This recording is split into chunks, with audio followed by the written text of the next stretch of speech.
Laissez-moi vous dire quelque chose de très important. Je suis acrophobe, alors c'est un véritable cauchemar pour moi. Je ne veux pas être ici du tout. Oh, et le gars de l'autre côté, c'est Charlie, mon petit ami. Mais je ne l'aime pas vraiment comme ça. Donc, vous vous demandez probablement comment j'ai fini ici, à 200 mètres au-dessus du sol et sur le point de faire ce saut terrifiant? Commençons par le début. Bonjour, je suis Luna, une lycéenne de 17 ans, originaire d'une petite ville de Nouvelle-Galles du Sud. En grandissant, je cherchais désespérément à faire plaisir à ma mère célibataire. Le problème, c'est qu'elle était presque toujours fatiguée et irritable. Alors, peu importe ce que je faisais ou disais, ça finissait toujours par être mal. Les mots qui sortaient le plus souvent de sa bouche étaient « Si tu veux que je t'aime, tu dois être gentille ». Je voulais qu'elle m'aime plus que tout au monde, alors je faisais tout ce que je pouvais pour l'apaiser. Cela m'a poussée à vouloir rendre tout le monde heureux et m'a laissée avec une peur insondable d'être détestée par les autres. Si je rendais les autres heureux, alors ils m'aimeraient, non? Alors, quand quelqu'un me demandait de faire ses devoirs ou de le remplacer à l'appel, je le faisais sans hésiter. Et s'il y a une dispute ou une situation embarrassante, peu importe si je suis à blâmer ou non, je m'excuse toujours en premier. À 15 ans, j'ai déménagé seule à Sydney pour le lycée, et c'est là que j'ai rencontré ma colocataire Margot. Elle est tout le contraire de moi, mais cela ne nous a pas empêchés de devenir des meilleures amies. Elle est indépendante, insolente et ne laisse personne lui mettre la pression pour faire ce qu'elle ne veut pas faire. Oh, si j'étais plus comme elle, j'aurais pu éviter beaucoup d'ennuis. Une fois, nous avions un devoir de groupe en biologie et, par hasard, j'ai fait équipe avec ces deux filles populaires. La veille de la date de remise, elles m'ont toutes les deux envoyé un message pour me dire qu'elles étaient malades et m'ont demandé de faire leur partie. C'est beaucoup de travail pour une seule personne, mais je ne voulais pas les contrarier, alors j'ai accepté. Mais ce soir-là, alors que j'étais sur Instagram pendant ma brève pause après des heures d'études, je les ai vues check-in à une fête. Quoi?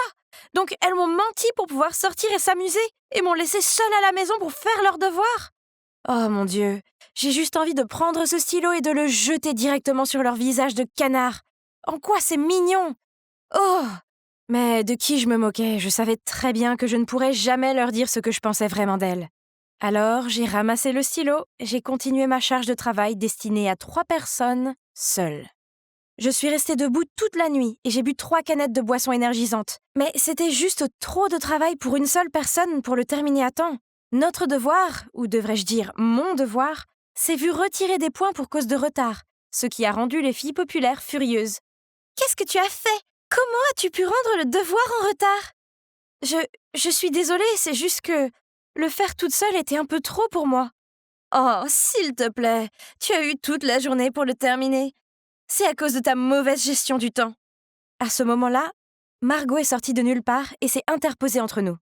Pfff, si vous deux vous souciez tant de vos notes, vous auriez aidé Luna à le terminer, au lieu d'aller à une fête stupide. Et si je vous signalais au professeur pour qu'il raye vos noms de... Margot, ça suffit. Désolée, ne faites pas attention à elle. Puis j'ai rapidement éloigné Margot. S'excuser auprès d'elle était une chose ridicule à faire. Ce n'était pas ta faute. Je sais que ce n'est pas ma faute, mais ça ne sert à rien d'en faire une scène, non? Très bien. Dans ce cas, je vais te laisser seule avec tous les problèmes que tu t'es causés. Je n'en ai plus rien à faire. Oh non, je ne voulais pas mettre Margot en colère. Je me suis excusée auprès d'elle. Je lui ai dit qu'elle était ma meilleure amie, puis je lui ai proposé d'aller boire un milkshake pour nous réconcilier. Le jour où mon club de bénévoles vendait de la limonade pour récolter des fonds pour une association caritative pour enfants, je suis soudainement tombée malade. Oh non, j'avais dit à tout le monde à quel point cet événement était important, mais maintenant c'est moi qui serai absente. Quelle honte! J'ai donc envoyé un texto au président que j'étais malade, mais que si le club avait besoin de moi, je pourrais quand même essayer de participer. Ah, je peux enfin dormir. Mais qui l'eût cru? Avant même que je puisse me blottir dans mon lit, il m'a répondu qu'ils avaient vraiment besoin de mon aide et que ce serait génial si je pouvais venir. Oh non, est-ce que je devais vraiment traîner ma personne fiévreuse jusque-là? Je me suis tournée vers Margot pour lui demander conseil, mais elle m'a envoyé bouler. Si tu ne pouvais pas y aller, pourquoi suggérer le contraire? Les gens profiteront toujours de toi si tu les laisses faire. Dis que tu es malade et que tu ne peux pas participer. Elle m'a ensuite raconté que son club de musique se réunissait pour un dîner ce soir, mais qu'elle avait déjà décidé de se faire une séance de relaxation ce soir et qu'elle leur a immédiatement dit qu'elle était occupée ailleurs. Ah, Margot avait raison. Si j'avais fait ce qu'elle m'avait dit dès le départ, je n'aurais pas eu à me creuser la tête pour trouver des excuses pour dire non sans ennuyer personne. J'ai envoyé un message au président du club pour lui dire que j'avais peur de contaminer tout le monde et que je ferais mieux de rester chez moi. Puis je me suis endormie et j'ai retrouvé mes soucis dans mes rêves. Le lendemain, je me sentais mieux, alors après le cours, je suis passée à la salle du club, mais j'ai tout de suite ressenti une ambiance bizarre. Ensuite, lorsque j'ai demandé au président du club combien d'argent nous avions gagné, il m'a complètement ignorée. Oh non, il était clairement toujours en colère contre moi pour l'avoir laissé tomber. J'étais perdue dans mes pensées quand soudain quelqu'un m'a tapé sur l'épaule. J'ai entendu dire que tu étais malade. Tu te sens mieux maintenant? C'était Charlie, un des membres du club. Il m'a dit que le jour où j'étais malade, il a volontairement pris en charge tout mon travail. Alors je l'ai tout de suite invité à un dîner pour le remercier. Il a peut-être mal compris mon geste de bonne volonté, car après cela, il m'a bombardé de textos, d'appels et de mèmes ringards. Puis un jour, alors que nous marchions ensemble, Charlie s'est soudainement arrêté et a pris ma main. Luna, nous nous connaissons depuis un moment maintenant. Je pense qu'il est temps pour moi d'avouer mes sentiments. Je t'aime bien. Veux-tu sortir avec moi? Oh mon... Qu'est-ce qu'il vient de dire? Je suis restée là, abasourdie.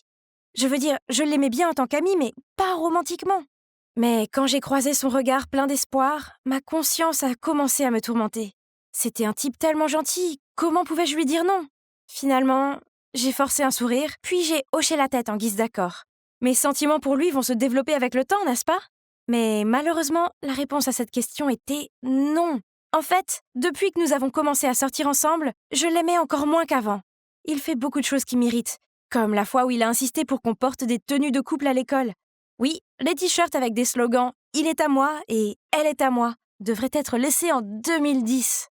Il m'a fait faire le tour de l'école avec assurance, sans se soucier des rires et des regards dans notre direction. Si seulement le sol pouvait s'ouvrir et m'avaler tout de suite. Ce soir-là, remarquant que j'avais l'air fatiguée, Margot m'a demandé si tout allait bien entre Charlie et moi. Alors je lui ai tout raconté. Je pensais qu'elle serait furieuse contre moi, mais non, elle a simplement soupiré et m'a dit de dire la vérité et de rompre avec Charlie avant que les choses ne deviennent trop sérieuses. C'est la meilleure solution pour nous deux. Et aussi, j'ai entendu beaucoup de mauvaises choses sur Charlie. Les gens disent qu'il est un peu instable, tu ferais mieux d'en finir avec ça le plus tôt possible. Oui, Margot a raison. La prochaine fois que je verrai Charlie, je mettrai fin à tout ça une fois pour toutes. Je n'ai pas eu à attendre longtemps, car ce dimanche après-midi, Charlie est venu me chercher pour notre rendez-vous. Il m'a dit qu'il avait une surprise pour moi et que j'allais l'adorer. D'accord, on dirait qu'il s'est donné beaucoup de mal. Alors, il valait mieux que je ne rompe pas avec lui avant le retour à la maison. On y est presque! En entendant ce que Charlie a dit, j'ai regardé par la fenêtre et... Oh mon Dieu! C'est un endroit pour faire du saut à l'élastique! Donc, pour faire court, je suis là, à 200 mètres du sol, mes jambes tremblent comme une feuille et mon cœur bat la chamade. J'étais sur le point de pleurer de peur quand soudain j'ai entendu une musique romantique derrière moi. Je me suis retournée et j'ai vu Charlie poser un genou à terre. Derrière lui, des employés aux aguets tenaient des roses et des bougies tout en se balançant au rythme de la musique. Qu'est-ce qui se passe? Je sais que nous ne sortons pas ensemble depuis longtemps, mais il est clair que nous sommes faits l'un pour l'autre. Luna, veux-tu m'épouser? Quoi? Je l'ai mal entendu. Je veux dire, je n'ai que 17 ans. Voyant mon regard perplexe, Charlie s'est empressé de dire « Je sais que nous sommes encore au lycée, mais nous pouvons attendre jusqu'à la remise des diplômes, puis nous aurons le plus beau des mariages juste après. » C'était de la folie. Je suis restée là, enracinée au sol, ne sachant pas quoi faire, et le fait de voir tout le monde me regarder et attendre me mettait encore plus sous pression. J'essayais de comprendre tout cela lorsque Charlie m'a passé la bague au doigt. Oh mon Dieu, qu'est-ce que je dois faire? Qu'est-ce que je dois faire? Eh bien, comme d'habitude, je n'ai rien fait. Ma stupide main est restée figée sur place et à la fin, ça s'est passé comme ça. Non, je ne pouvais pas laisser ça arriver. Charlie, en fait, je n'ai pas de sentiments pour toi. J'allais te le dire aujourd'hui, mais je ne m'attendais pas à ce que les choses finissent comme ça. Tu te moques de moi, n'est-ce pas? Si tu ne m'aimais pas, tu ne m'aurais pas laissé te mettre la bague. Donc, j'ai tout expliqué à Charlie. Son visage s'est assombri de déception. Je me suis sentie si coupable. J'aurais dû être franche avec lui dès le début et rien de tout cela ne serait arrivé. Nous pouvons toujours être amis, n'est-ce pas? J'ai demandé. Mais Charlie a répondu sans même me regarder. Si tu ne m'aimes pas, alors pourquoi me donner de l'espoir? Pourquoi ce ton sans émotion? C'était comme s'il s'était transformé en une personne complètement différente. Effrayée, je me suis tue, n'osant pas lâcher le moindre mot. Je serais bientôt à la maison et loin de cette atmosphère étouffante. Mais, alors que Charlie conduisait, j'ai remarqué que les environs devenaient de plus en plus étranges. Ce n'est certainement pas le chemin du dortoir. Finalement, la voiture s'est arrêtée sur un site de construction abandonné. Luna, sors de la voiture. Sentant son ton irritable, j'ai fait ce qu'il a dit. Tu peux rester ici jusqu'à ce que tu comprennes qu'on est faits l'un pour l'autre. Ensuite, appelle-moi. » J'ai regardé avec horreur comment il est parti et m'a laissée là. J'étais toute seule au milieu de nulle part. Paniquée, j'ai appelé Margot à l'aide. Mais dès qu'elle a décroché, mon téléphone n'avait plus de courant. J'ai exploré la zone, mais elle était complètement déserte. Serais-je coincée ici pour toujours sans que personne ne le sache? Il se faisait tard, je n'avais presque rien mangé ni bu toute la journée, et je me sentais désespérée. J'ai éclaté en sanglots, puis tout s'est assombri autour de moi. Je me suis réveillée dans les lumières de l'hôpital. Margot a sauté pour me faire un câlin, puis m'a expliqué ce qui s'était passé. Il se trouve que cette nuit-là, après que je l'ai appelée, elle a vérifié ma position sur Snapchat et a vu que j'étais dans un endroit désert. Sentant que quelque chose n'allait pas, Margot et le responsable du dortoir sont partis à ma recherche et m'ont emmenée à l'hôpital. Charlie a été sanctionné et détenu pendant 1 mois pour les problèmes qu'il avait causés. Après cette horrible expérience, j'ai beaucoup parlé avec Margot. Elle m'a réconfortée, encouragée et m'a dit qu'il semblait que mon désir de plaire aux autres provenait d'un traumatisme d'enfance. Ce sont peut-être les paroles de ma mère. Si tu veux que je t'aime, il faut que tu sois gentille. Qui ont créé le caractère que j'ai maintenant. Je ne pouvais pas continuer à laisser le passé me détruire. Alors, cet été-là, quand je suis retournée chez moi pour voir ma mère, nous avons exprimé nos sentiments et affronté nos problèmes. J'ai enfin compris qu'être gentil avec les gens n'était pas une mauvaise chose, mais qu'accepter des choses juste pour ne pas décevoir les gens n'est pas du tout la bonne chose à faire. Avec l'aide de Margot, j'apprends pas à pas à dire non aux choses que je ne veux pas faire. Parce que la vie est bien trop courte pour dire oui à tout. En raison de la nouvelle vague de Covid-19, les autorités imposent un confinement national qui devrait durer 2 semaines. Le confinement commencera à partir de minuit. Oh non, je dois retourner à mon dortoir. On ne devrait pas perdre plus de temps à parler avec cet abruti de toute façon. J'ai attrapé mes affaires en toute hâte, puis soudain, la sonnette a retenti. Je reviens dans 1 seconde. Stéphane est allé répondre à la porte tandis que je n'avais d'autre choix que de l'attendre. Bon sang, toute cette situation de pandémie était si inquiétante. Et je n'étais pas d'humeur à recevoir d'autres mauvaises nouvelles. Depuis le salon, je pouvais entendre la voix de celui qui se tenait devant la porte. « Hey, il y a une chance que je puisse m'incruster ici pour un moment ? Bien sûr. Mais reprends vite ta vie en main, d'accord ?» Olivier ? Olivier s'est retourné pour me regarder. Ses yeux se sont élargis quand il a réalisé qui j'étais. Et il a maladroitement détourné le regard. « Donc, vous vous connaissez tous les deux ?» Stéphane nous a regardés confus. Il y a eu un silence, gênant entre nous 3, avant qu'il ne réponde. « Alors, Juliette, voici Olivier. C'est mon ami de l'équipe de hockey de l'université. Olivier, voici Juliette, ma bonne amie du lycée. » Bon sang, ça a atteint un nouveau niveau de malaise. Olivier s'est alors raclé la gorge. « Alors, où est-ce que je dors, Steph ?» Puis, il s'est dirigé directement vers la chambre que Stéphane a désignée en bâillant, en me disant qu'il allait dormir en premier. Stéphane a ri et s'est tourné vers moi en disant « Il a toujours été comme ça. Nous étions assez proches à l'université. Il vient dormir chez nous parfois. » J'ai bégayé. « Stéphane, c'est le gars dont je te parlais, celui qui m'a largué. » Stéphane a jeté un regard étonné, mais il n'a rien dit.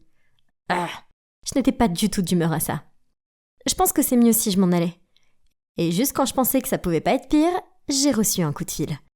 En me voyant paniquer pendant que je prenais l'appel, Stéphane a dû sentir que quelque chose n'allait pas. Il m'a demandé dès que j'ai terminé l'appel. « Est-ce que tout va bien ?» C'est ma colocataire. Elle vient de me dire qu'il y a eu un cas positif dans notre dortoir. Je peux pas y retourner tant que la quarantaine n'est pas terminée. Oh non, qu'est-ce que je suis censée faire ?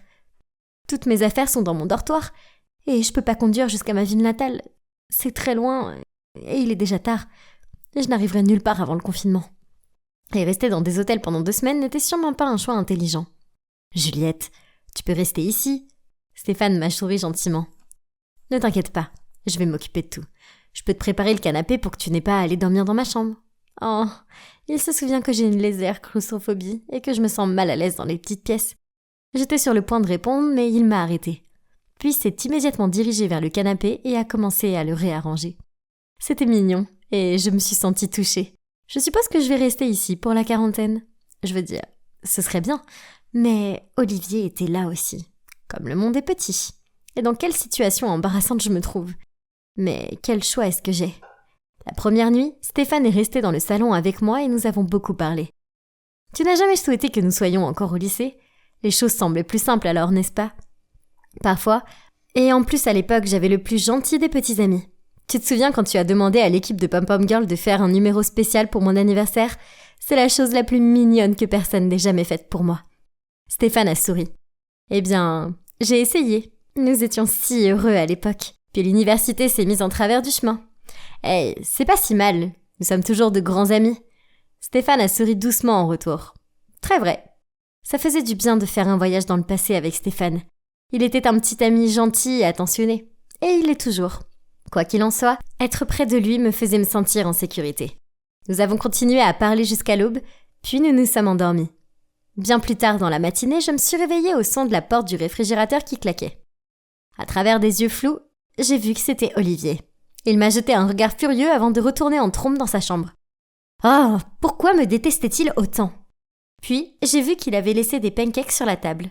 Oh, ils doivent être pour Stéphane. Alors, je les lui ai apportés. Il était en train de les manger quand Oliver est réapparu. « Hey, Oliver, merci pour les pancakes. » Oliver a grogné un « Ouais », puis m'a jeté un regard noir avant de partir. J'ai fait de mon mieux pour éviter Olivier, mais ce n'était pas facile quand j'étais coincée dans un petit appartement avec lui. Je passais la plupart de mon temps à lire un livre ou à écouter de la musique. Oui, nous avions une histoire, que je devais finir de raconter à Stéphane juste avant que Olivier ne s'offre à la porte. Et on est sortis ensemble pendant 1 mois, tout était cool et je commençais à l'aimer beaucoup. Et pouf, il a disparu. Et Juliette était larguée. J'étais encore très triste et je ne voulais pas encore faire face à tout ça. L'univers a-t-il mis en place cette situation de quarantaine surréaliste pour que je puisse me remettre de cette histoire de délaissement?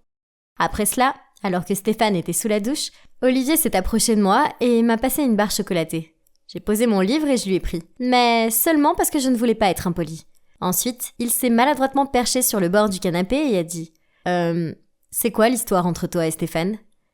Ça m'a énervée, alors j'ai lâché « Ce ne sont pas tes affaires. »« Oh, s'il te plaît. » J'ai senti qu'il y avait quelque chose entre vous dès que j'ai franchi la porte. Et avant que je puisse répondre, il a continué. « Ça me va. C'est logique qu'une fille comme toi tombe amoureuse d'un playboy. Stéphane est un bon gars. Il t'a laissé rester ici, n'est-ce pas? Alors peut-être que tu devrais réfléchir à 2 fois avant de dire du mal de lui à l'avenir. » Olivier m'a pris la barre de chocolat et s'est levé. Ses joues étaient gonflées de colère, et on aurait dit qu'il allait exploser. C'est alors que Stéphane est apparu et a essayé de désamorcer la situation.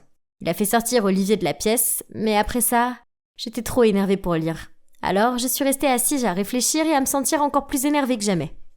Le dîner a été désagréable. Nous étions tous assis autour de la table dans un silence de mort, et Olivier et moi évitions de nous regarder dans les yeux.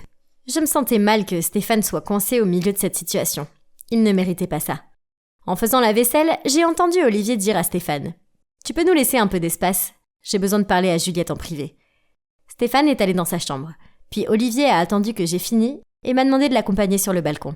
« Écoute Juliette, tu es intelligente, belle et très indépendante. Je suis tombée amoureux de toi dès le premier rendez-vous. » C'est ça. Bonne chance pour me duper encore une fois. J'ai dépassé ce stade. Voyant que je ne le prenais pas au sérieux, Olivier a continué. « Je le pense vraiment. C'est pour ça que je suis pas du tout à ta hauteur. J'étais trop lâche pour te le dire alors. J'ai décidé que le mieux était de disparaître et de te laisser m'oublier. » Quoi? Il était sincère? Je ne savais pas qu'il pensait comme ça. Il s'est excusé pour ce qu'il a fait et je lui ai dit que je lui pardonnais. Ok, alors peut-être que Olivier n'était pas si mauvais après tout. Il était juste très peu sûr de lui. C'était nul, parce qu'on s'entendait si bien. Après notre conversation, je me suis sentie moins mal à l'aise avec Olivier.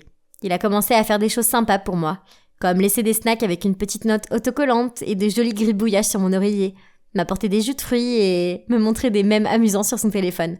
Je veux dire, ça le rachète pas. Mais nous étions confinés dans un petit espace ensemble, alors la politesse ne fait pas de mal, n'est-ce pas? Mais ensuite, Stéphane a commencé à être bizarre. Chaque fois que Olivier faisait quelque chose de gentil, Stéphane exprimait son agacement, grognait, et à quelques occasions murmurait un commentaire grossier comme « Du largueur au harceleur, sympa !» Oh, pourquoi était-il comme ça? Ne me dis pas qu'il est jaloux d'Olivier. Super, entre le marteau et l'enclume. Puis, un midi, Olivier nous a préparé une soupe à l'oignon. En me la passant, Stéphane a secoué la tête et a dit en riant « Ça pue, c'est une piètre tentative pour impressionner Juliette. Pour info, elle déteste les oignons. » Qu'est-ce que tu veux dire? Je n'essaye pas d'impressionner qui que ce soit. Oh, s'il te plaît, je sais que t'as toujours des sentiments pour Juliette, mais tu n'es pas de taille face à elle. Je les ai regardés avec un visage impassible, car je ne pouvais pas comprendre ce qui se passait. Puis Stéphane s'est tourné vers moi et a dit avec audace Juliette, tant de choses se sont passées et ont changé. Mais une chose est toujours solide. Ce sont mes sentiments pour toi. Ne perds pas ton temps avec cet enfant. Waouh, je suis restée assise, perplexe. Qu'est-ce que c'était? Et Stéphane n'était-il pas un peu trop méchant, là? C'était un côté de lui que je n'avais pas vu avant, et je n'aimais pas ça. Steph, qu'est-ce que c'est? Je pensais qu'on était potes. Ouais, relax, on l'est. Écoute, on aime tous les deux Juliette, donc elle doit juste décider qui elle veut. Alors, qui ça va être? Oh mon Dieu! C'est exactement comme la situation de la saga Twilight. Je dois choisir entre deux mecs totalement différents. Ah, je déteste ça. Aussi bien cette situation que cette série. Et honnêtement, je n'aime pas la façon immature dont ils agissent maintenant. Comment osez-vous tous les deux créer tout ce dilemme par vous-même et me mettre au milieu de tout ça? Je ne choisis aucun de vous deux, ok? Vous avez tous les deux eu une chance avec moi et vous l'avez laissé partir. Je veux rester amie, mais c'est tout. Je suis partie en pensant que ce serait la fin de tout ça. Oh, combien j'avais tort. Une fois, je regardais un film seul et je me suis levée pour aller aux toilettes. Quand je suis revenue, ils étaient tous les deux assis sur le canapé se disputant pour savoir qui devait rester et s'asseoir avec moi et qui devait partir. Fatiguée, j'ai crié. Vous allez arrêter ça tous les deux. Tu m'as quitté pour l'université et toi pour tes propres insécurités. Et aucun d'entre vous n'a agi comme un adulte. Je veux un petit ami sur qui je peux compter. Et ce n'est clairement aucun de vous deux. En ce qui me concerne, tous les sentiments romantiques que j'avais envers vous deux sont bel et bien du passé. Ils m'ont tous les deux jeté des regards stupéfaits et un silence plus gênant a prévalu. C'était un peu dur pour eux. Malgré tout, ils avaient besoin de connaître mes sentiments pour arrêter leurs propres illusions et cesser de se battre en vain. Heureusement, la quarantaine était presque terminée. Donc au moins, je serais sortie de cet appartement étouffant dans 2 jours. Oh mon Dieu, c'était les 2 jours les plus longs de tous les temps. Personne ne se parlait et l'atmosphère était horrible.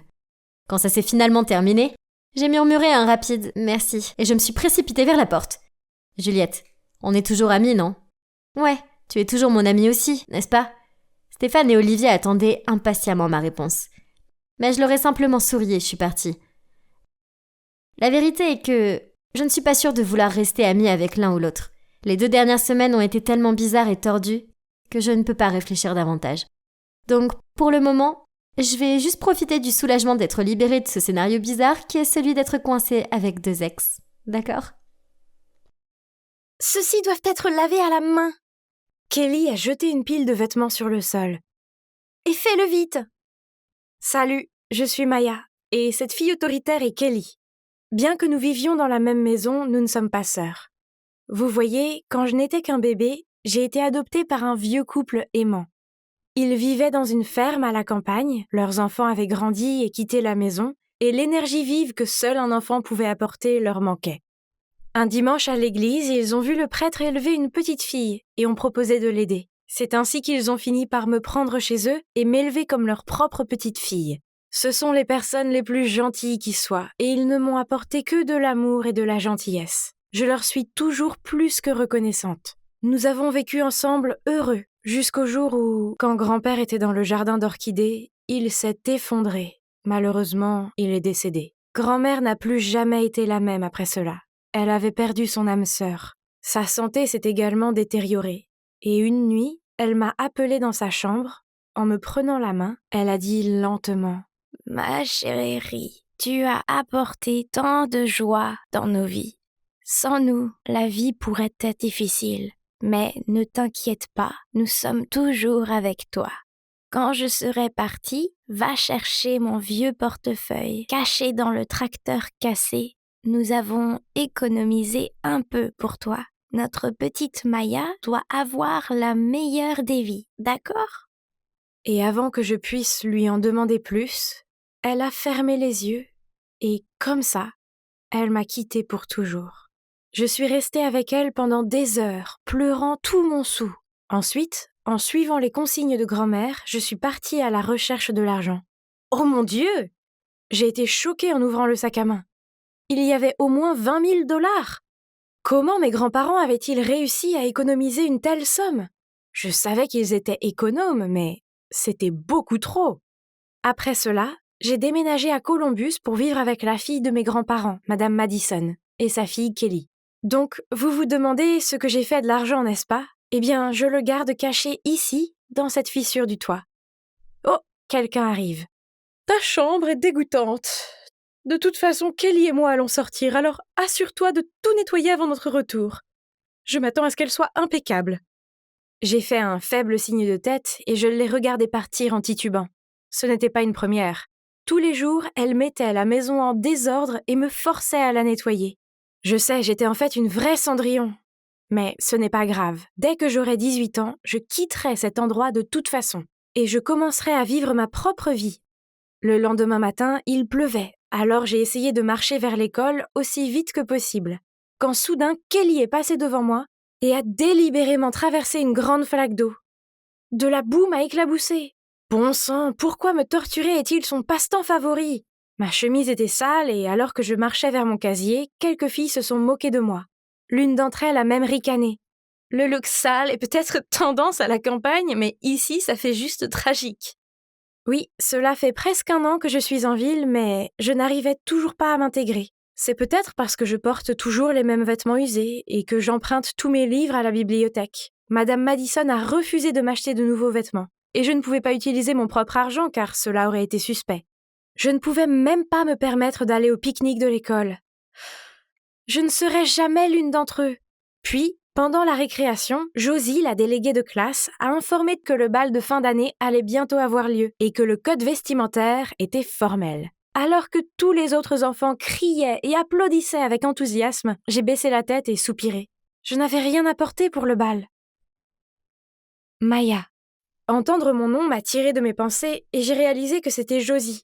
Et autour d'elle se tenaient quelques-unes des gentilles filles de la classe. « Tu dois venir au bal cette fois-ci. S'il te plaît. Tu ne t'es jamais jointe à nous pour aucune autre activité auparavant. Ne t'inquiète pas, nous t'aiderons à être spectaculaire. » J'ai fait un sourire gêné et j'ai répondu « Merci les filles, mais je ne peux pas accepter que vous fassiez ça. » Elles ont toutes insisté pour que j'y aille, mais j'ai continué à dire que ce n'était pas mon truc.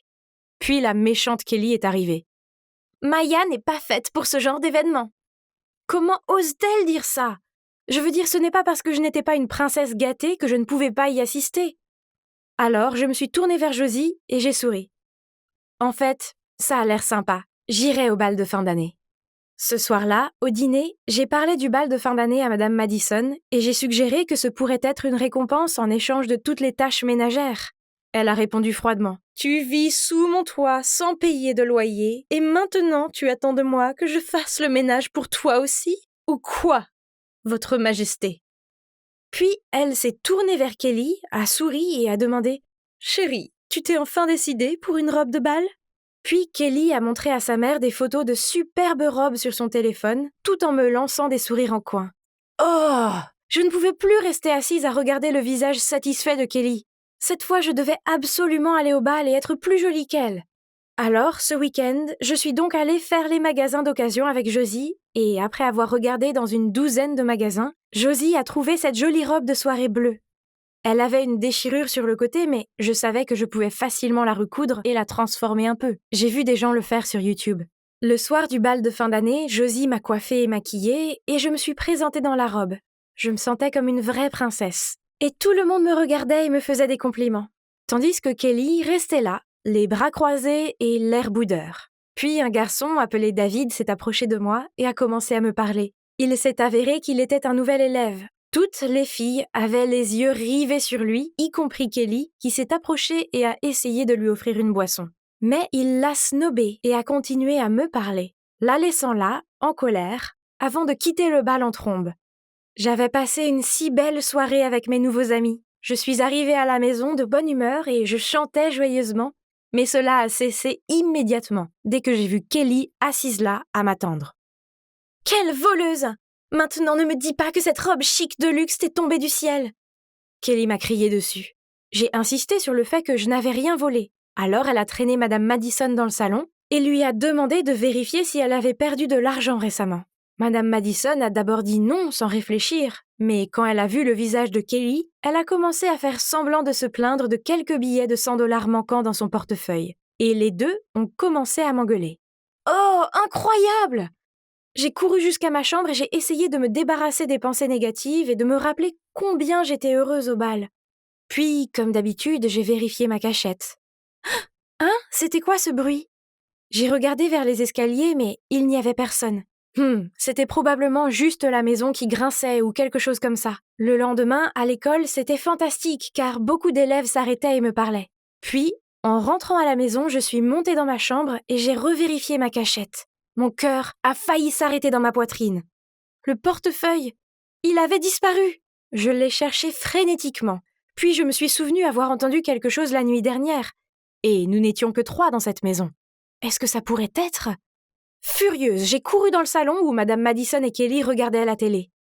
Je leur ai crié « Mon argent ! Je veux le récupérer tout de suite !» D'un ton indifférent, Madame Madison a répondu « Quel argent ? De quoi est-ce que tu parles ? Oh, je vois, tu as donc ton propre argent depuis le début et tu l'avais gardé pour toi ? Pfff, quelle gamine ingrate ! Maman te laisse vivre ici même si tu n'es pas vraiment de la famille. Et maintenant tu nous accuses de vol.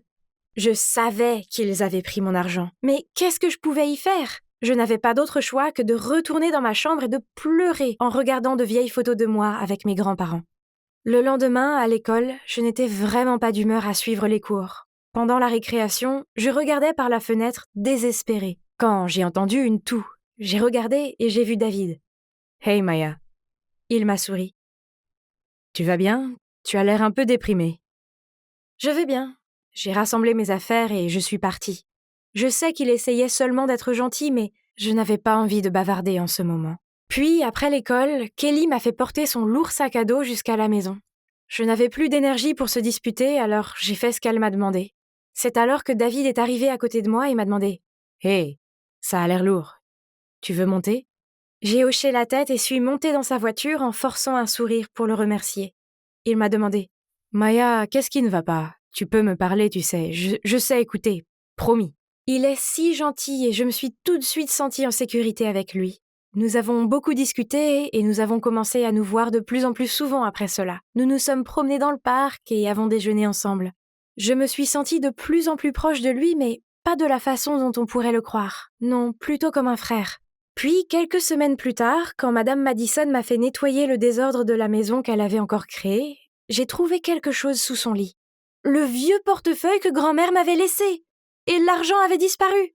Je suis descendue en trombe et j'ai claqué le sac sur la table de la cuisine. Mais Madame Madison a haussé les épaules. « C'était le portefeuille de ma mère, donc cet argent m'appartient. Tu l'as manifestement volé à mes pauvres parents âgés. » Kelly a soutenu sa mère avec son ton agaçant. « Waouh ! Jusqu'où faut-il aller pour escroquer une vieille dame malade pour qu'elle te donne ses économies ? Grand-mère l'a laissé pour moi, pas pour vous. Vous êtes des monstres toutes les deux !» Je leur ai crié dessus, j'ai pris le sac et je suis montée dans ma chambre. J'ai commencé à faire mes bagages et j'étais sur le point de quitter cet endroit une fois pour toutes. Seulement, quand j'ai voulu ouvrir la porte, je n'ai pas pu. Oh mon Dieu, il m'avait enfermée. Pire encore, dans tout ce drame, j'avais laissé mon téléphone en bas, donc je ne pouvais même pas appeler David à l'aide. Le lendemain, Madame Madison m'a laissé sortir, mais seulement à condition que je fasse tous les travaux ménagers et qu'à partir de maintenant, je n'ai pas le droit d'aller à l'école ou nulle part ailleurs, et que si j'enfreignais cette règle, elle s'assurerait que je finisse par avoir des ennuis pour avoir volé l'argent. Alors, c'est comme ça. Je n'avais pas le choix. Ils m'ont mise au pied du mur. Un après-midi, j'étais devant la maison à arroser les fleurs, quand Madame Madison a crié du salon. « Non, pas les roses, arrose celles qui sont là-bas, espèce de fille inutile !» Et soudain, j'ai senti quelqu'un me tirer le bras. Et j'ai vu David. Il était inquiet de mon absence, alors il est venu voir comment j'allais. « Maya, il y a quelqu'un que je veux que tu rencontres. » Puis, il m'a fait signe de le suivre. Je n'avais aucune idée de l'endroit où David m'emmenait, mais n'importe quoi serait une bien meilleure option que d'écouter encore une fois Madame Madison me harceler. Je suis donc montée dans sa voiture, il m'a emmenée chez lui et il y avait cet homme à l'intérieur. Je suppose que c'est le père de David. Mais ensuite, les yeux pleins de larmes, l'homme a lâché « Maya, c'est toi, ma fille. Tu es enfin à la maison. »« Hein ? Quoi ?» Alors, après m'être assise et avoir bu une gorgée d'eau pour me préparer à tout ce qui allait arriver, les deux m'ont raconté comment, quand j'étais bébé, ma mère est tombée malade et est décédée. Mon père a eu du mal à s'occuper de moi et de mon frère, alors il m'a confié à un prêtre. Finalement, mon père a réussi à changer de vie, et sachant que j'avais été adoptée par le couple de personnes âgées, il a commencé à leur envoyer de l'argent pour les aider à m'élever. Puis, quand il est venu me chercher, je n'étais plus là. Il a découvert que je vivais avec la fille du couple âgé à Columbus. Il a donc déménagé dans cette ville dans l'espoir de me retrouver. C'est une telle coïncidence que David ait fini par fréquenter la même école que moi. David a dit que la première fois qu'il m'a vue, il a tout de suite ressenti ce lien étrange et que c'était formidable que son intuition était juste, car il s'est vite avéré que j'étais sa sœur perdue depuis longtemps. Waouh! C'était beaucoup à digérer, mais c'était la meilleure nouvelle de tous les temps. J'ai quitté la maison de Madame Madison après ça, bien sûr, et j'ai emménagé avec mon père et mon frère. Et pour la première fois depuis que j'ai perdu mes grands-parents, je me suis sentie vraiment heureuse à nouveau. Maintenant, vous vous demandez probablement ce qui s'est passé avec Madame Madison et Kelly. Eh bien, je passais devant leur maison l'autre jour et j'ai vu un panneau « À vendre » dans la cour. Il s'avère que Madame Madison avait dépensé de l'argent sans compter et était maintenant endettée. Elle devait donc vendre la maison. Je ne veux pas jubiler ou quoi que ce soit, mais je suppose que c'est le karma pour eux. Allô, tu as entendu ce que je viens de dire? Ah mon Dieu, désolée. Et non. Je le jure, je n'ai pas ignoré mon ami exprès. J'étais juste distraite par ce gars là-bas, Lucas. Oh, je sais. Il est si beau. Ah. La meilleure partie est qu'il est célibataire. Ouais, il a rompu avec sa petite amie il y a quelques mois. Et aujourd'hui était le jour où moi, Chloé Summer, j'allais faire de Lucas Rodriguez mon petit ami. Je veux dire, son cœur doit être guéri maintenant, n'est-ce pas? Le seul cours que je partageais avec Lucas était le cours de français. Alors, c'était maintenant ou jamais. J'ai écrit une lettre d'amour et je demandais au gars derrière moi de la passer à Lucas. Mon cœur a commencé à battre de plus en plus vite, jusqu'à ce que ma professeure, Madame Roman, l'intercepte. Qui fait passer des lettres en classe? Personne, hein? Voyons voir ce qui est si important. Je ne peux pas attendre la pause. Attendez! Elle allait vraiment la lire devant toute la classe? Je l'ai regardée ouvrir lentement la lettre. Oh mon Dieu! Que quelqu'un intervienne et l'arrête, s'il vous plaît! Cher Lucas, j'ai été frappée par la foudre de l'amour dès la première fois que je t'ai vu. Je ne peux m'empêcher de penser à ton joli sourire et comment je pourrais me noyer dans tes profonds yeux bleus. Je t'aime bien et je me demandais si tu m'aimais aussi. Toute la classe a éclaté de rire. Mais heureusement pour moi, Madame Roman n'a pas mentionné mon nom. Ouf! J'ai jeté un coup d'œil à Lucas et il avait l'air si embarrassé. Quel énorme échec! Alors que j'attendais le bus, je me sentais un peu déprimée par tout ça. Puis, il a commencé à pleuvoir. Super! Et pour couronner le tout, une voiture est passée et m'a éclaboussée. J'étais littéralement mouillée de la tête aux pieds. J'ai crié de colère. Vous vous moquez de moi? La voiture a soudainement fait marche arrière puis s'est arrêtée à côté de moi. J'ai retenu mon souffle lorsque la fenêtre de la voiture s'est ouverte. Hein? Lucas? Quoi? Je suis vraiment désolée. Est-ce que ça va? Oh, mon Dieu! Lucas me parlait. Ok, calme-toi Chloé, joue la cool. Ah, je vais bien, c'était ma faute. Je n'aurais pas dû m'asseoir à la station de bus. Ouais, c'est ça. Comment être douce? Parfait. Maintenant, il va penser que je suis bizarre et s'en aller? Mais il ne l'a pas fait. Au contraire, il a souri et a dit « Monte, je te dépose chez toi. » Moi et Lucas, seuls, dans une voiture? Oh, merci l'univers! Je suis montée très contente. Oh, il y avait 2 autres personnes sur la banquette arrière. Il les a présentées comme ses amis Marc et Alice. Oh, c'était si gentil de sa part de nous emmener en voiture. Pendant que ces 2 amis écoutaient de la musique sur la banquette arrière, j'ai pu parler à Lucas. C'est là que j'ai découvert que nous avions plus en commun que je ne l'aurais cru. Il est un grand fan de DC Comics, et ses séries préférées sont Arrow et Flash, tout comme moi. Oh, j'aurais souhaité que cette voiture n'arrive jamais chez moi. Cette nuit-là, je n'ai rien pu faire d'autre que de m'allonger dans mon lit en rêvassant à l'irréalité de cette histoire. Puis, mon téléphone a sonné.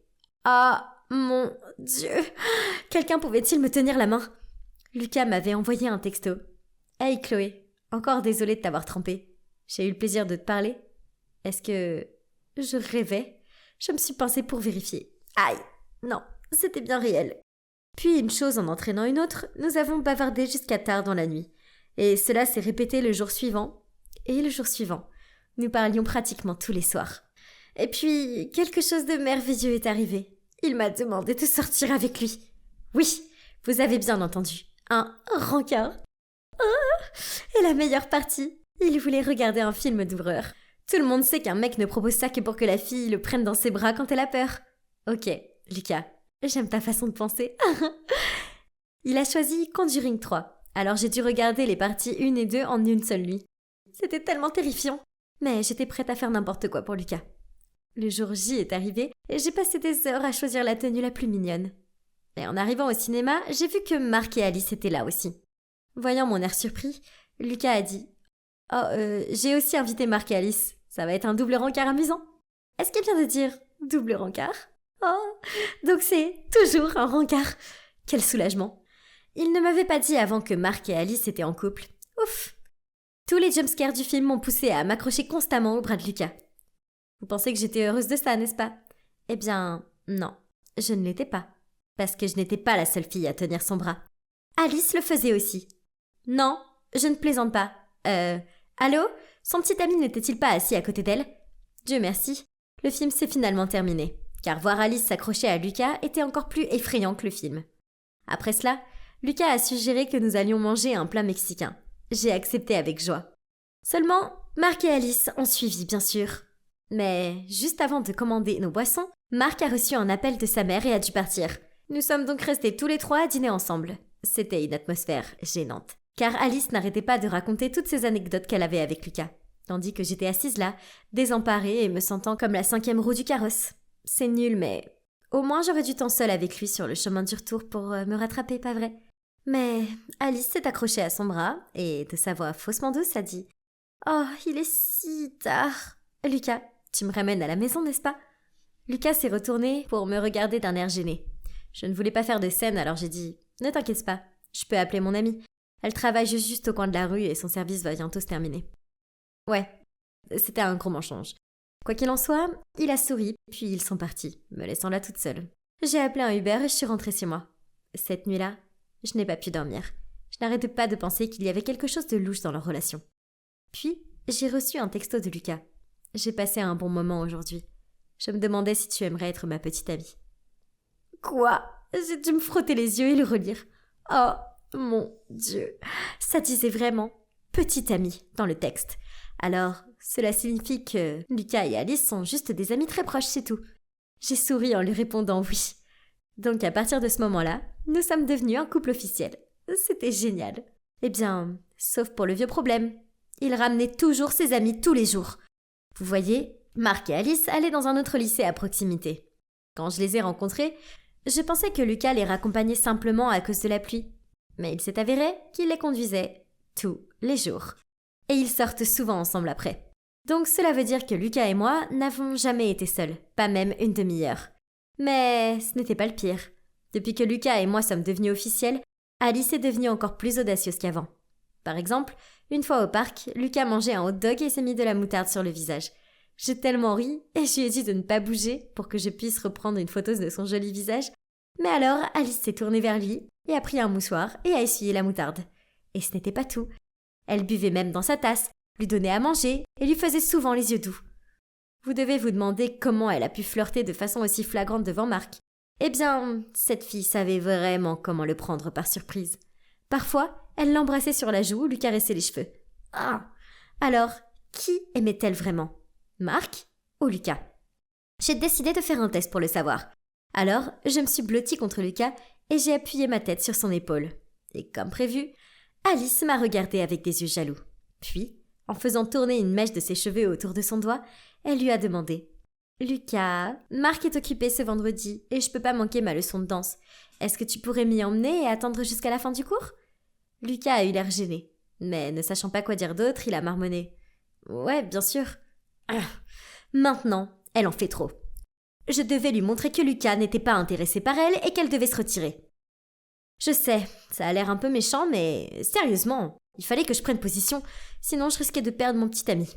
Donc, vendredi soir, après que Lucas ait conduit Alice à son cours de danse, je l'ai appelé pour lui dire que mon vélo avait un pneu à plat. Ouais, je l'ai peut-être crevé moi-même. Mais ça a fait l'affaire. Il est immédiatement venu me chercher et m'a ramené à la maison. Puis je lui ai demandé de rester pendant que maman préparait ses lasagnes.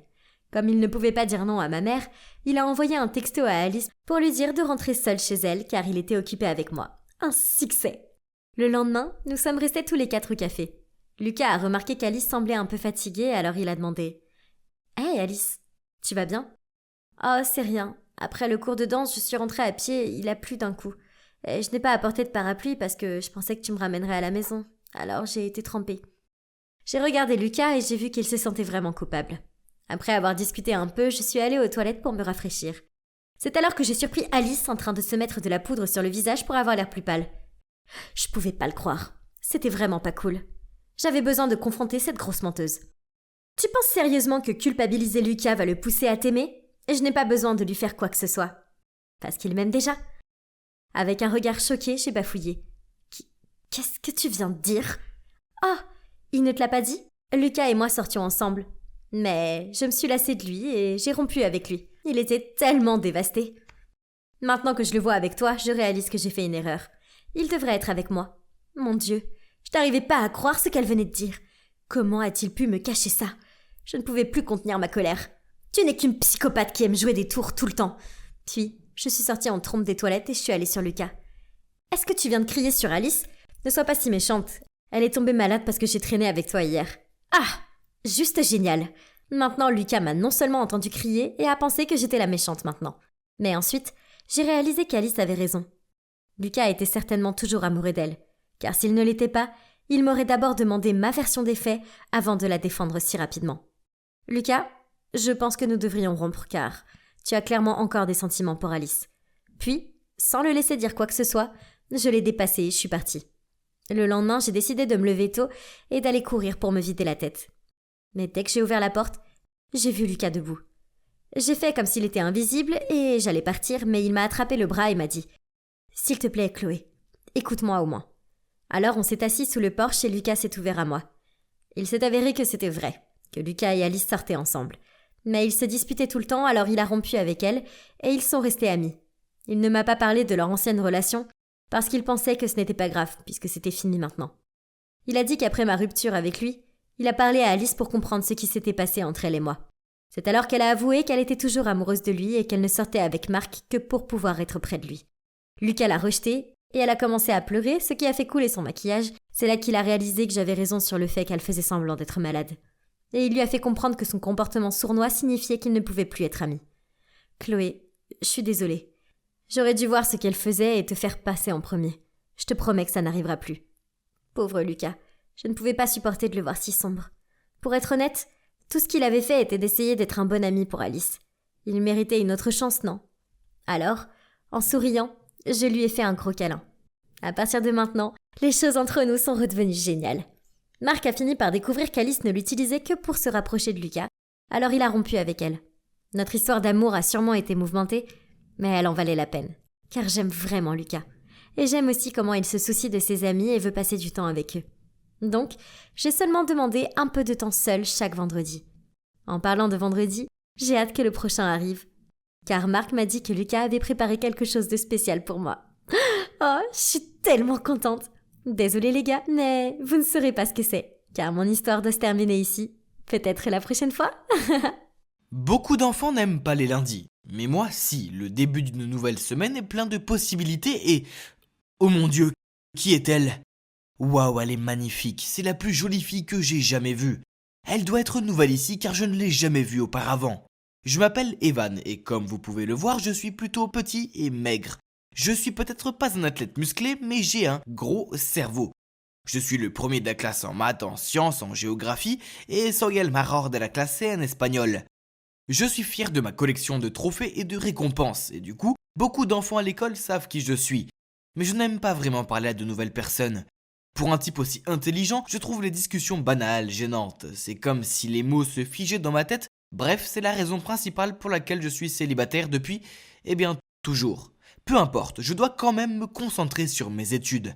Mais j'aime les filles, surtout les petites filles girondes qui ont besoin que je les protège. Étant le gars intelligent que je suis, il ne m'a pas fallu longtemps pour découvrir que la nouvelle fille s'appelait Kayla. Kayla, quel joli prénom.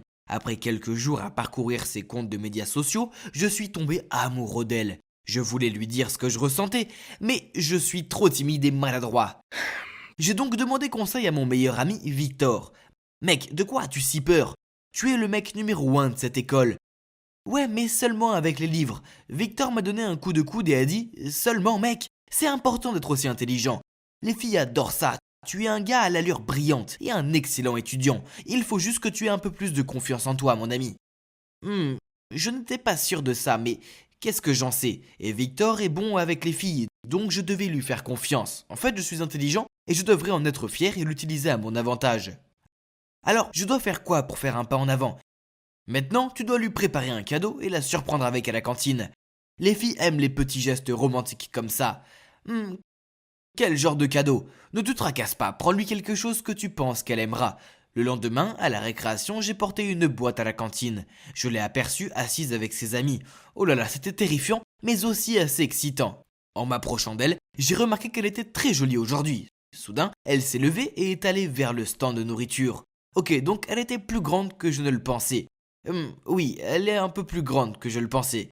Oh non, c'est un géant comparé à moi. Abandon de la mission, abandon. Je me suis retourné et j'ai commencé à partir quand j'ai accidentellement heurté quelqu'un et fait tomber ma boîte. Tous mes trophées et récompenses se sont éparpillés sur le sol, ainsi que la lettre d'amour que j'avais écrite pour Kayla. Mes yeux se sont fixés sur elle et j'étais sur le point de bondir en avant pour la saisir, mais la fille l'a ramassée puis d'une voix très forte a dit « Oh, regardez, Evan a le béguin pour Kayla !» Qui aurait cru qu'un nerd aurait pu avoir des critères aussi élevés? Ou devrais-je dire de grands critères? Et tout le monde a éclaté de rire. Oh mon Dieu, c'était embarrassant, alors je me suis dépêché de sortir de là. Victor, qui m'avait attendu dehors, m'a arrêté dès que j'ai passé la porte. « C'est quoi ça?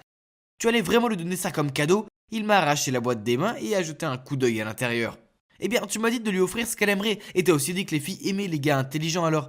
Est-ce que ça ne montre pas assez mon charme? » Oh non, pas comme ça. Je m'attendais à ce que tu lui offres un ours en peluche ou des fleurs. Evan, pas ça. Donc c'était ça. Ma vie était finie.